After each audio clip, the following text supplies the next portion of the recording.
మొన్న 5 రాష్ట్రాల ఎన్నికల ఫలితాలను విశ్లేషిస్తూ చాలామంది మేధావులు తమ తమ అభిప్రాయాలు వెల్లడించారు.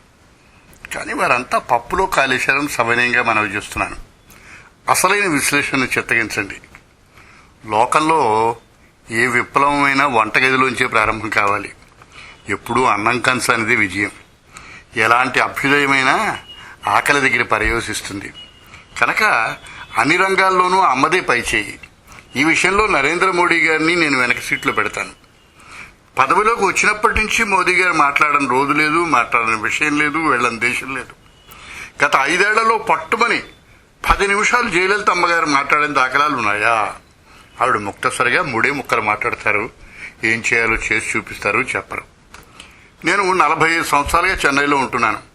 35 సంవత్సరాలు 2 ద్రవిడ పార్టీలు ప్రతి ఎన్నికల్లో ఆడిన దోబుచుల్లో నేను ఓటు వేసి పాల్గొంటున్నాను. 32 సంవత్సరాల తర్వాత పదవిలో ఉన్న పార్టీ గెలిచే గొప్ప విజయాన్ని అమ్మ సాధించారు. అందుకు కారణం నాకు తెలుసు, మీరు క్షమిస్తే నాకే తెలుసు. రహస్యం ఇది. మోదీ గారు స్వచ్ఛ భారత్ అని కేకలు వేస్తారు, అమ్మగారు 10 చీపుళ్లు పంచుతారు. మోదీ గారు ధరల అదుపంటూ ఉపన్యాసం దంచుతారు, అమ్మ దంపుడు బియ్యాన్ని కాదు వండిన అన్నాన్ని పంచుతారు. మోదీ గారు మేడ్ ఇన్ ఇండియా అంటారు, అమ్మ మేడ్ ఇన్ వంటగది అంటుంది. తమరు గమనించారో లేదో, అన్నాడీఎంకే విజయాన్ని రోడ్డు మీదకి వచ్చి హాహాకారాలతో పండుగ చేసుకున్న వాళ్ళు ఎవరు? కాలేజీ ప్రొఫెసర్ కాదు, కంపెనీ ఉద్యోగి కాదు, ఆఫీసులో గుమస్తా కాదు.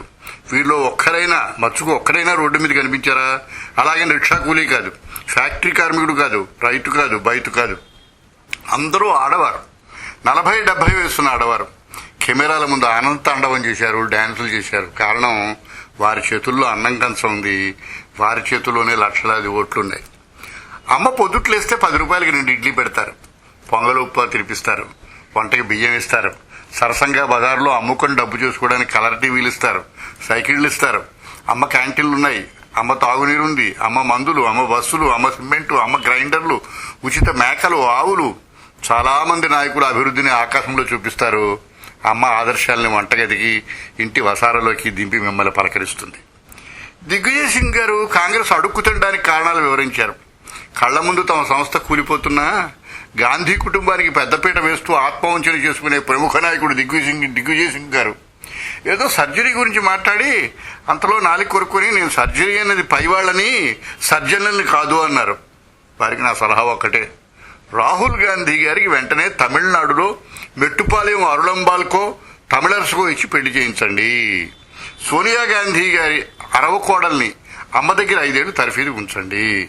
2019లో ఇలవర్సి రాహుల్ తన అన్నగారు రాబర్ట్ వాద్రా సహాయంతో బీజేపీ ఆదర్శాలకు దీటుగా ప్రజలకి, ముఖ్యంగా మహిళలకి బెనారస్ హల్వా, 5 కిలోల గోధుమ పిండి, 10 కిలోల బంగాళాదుంపలు, బస్తా ఉల్లిపాయలు, రొట్టెలు కాల్చుకునే పెనం, మురుగన్ విభూది, పానుపరాగ డబ్బా, చిన్న చిన్న స్కూటర్లు, మొబైల్ ఫోన్లు ఇలాంటివి పంచి దేశాన్ని ఓ తాటి మీద నిలపగలదన్న హామీ. మేధావి అయిన రాజకీయ నాయకుడు ప్రజల రేపును ఉజ్వలంగా తీర్చిదిద్దాలని ప్రయత్నిస్తాడు.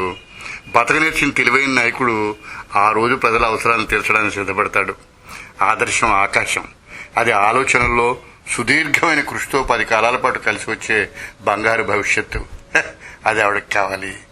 ఆకలిని తీర్చడానికి వేసే పథకం కంటే ఎదురుగ్గా కనిపించే మేక రుచికరమైన పరిష్కారం. ఈ దేశంలో మరో చోట మరో అమ్మ అదే పనిచేసిందని మర్చిపోవద్దు. ఆ అమ్మ మమతా బెనర్జీ. ఏతావాత కాంగ్రెస్ పత్రానికి సత్వర పరిష్కారం నాకు తెలుసు. దిగ్విజయ్ సింగ్ గారు తమ సర్జరీ కత్తుల్ని పొరుగులో పెట్టి మంచి అరవ పిల్లని రాహుల్ గాంధీ గారి కోసం వెతికి పెళ్లి చేసి పుణ్యం కట్టుకోండి బాబు.